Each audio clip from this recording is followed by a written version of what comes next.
নোয়াখালীর প্রধান পর্যটন কেন্দ্র নিঝুম দ্বীপের সড়কগুলো এখন বেহাল। বেশিরভাগ রাস্তা কাঁচা হওয়ায় দুর্ভোগের শেষ নেই যাত্রী ও পর্যটকদের, যদিও দ্রুত সংস্কারের আশ্বাস দিয়েছে এলজিইডি।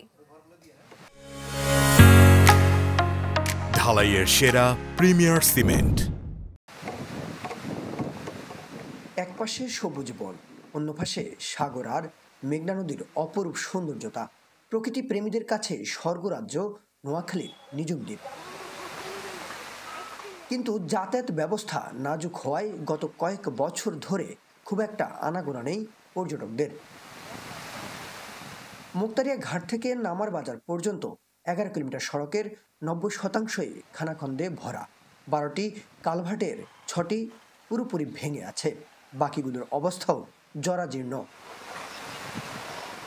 অভিযোগ, নির্মাণের পর থেকে সংস্কার কাজ না হওয়ায় চলাচলে একেবারেই অনুপযোগী হয়ে পড়েছে সড়কগুলো।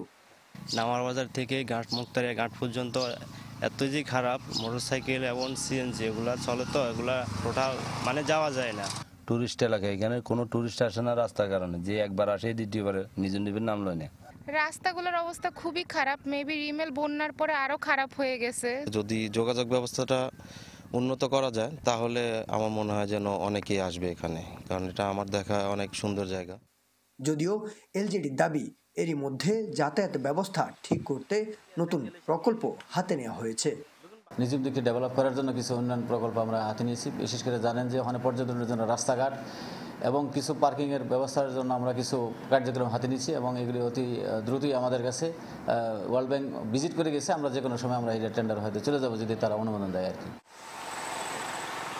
প্রতি বছর নভেম্বর থেকে জানুয়ারি 3 মাস হাজার হাজার পর্যটকের আনাগোনা থাকত নিঝুম দ্বীপে, কিন্তু বর্তমানে তা নেমেছে প্রায় শূন্যের কোটায়। সুমন ভৌমিক, চ্যানেল 24, নোয়াখালী।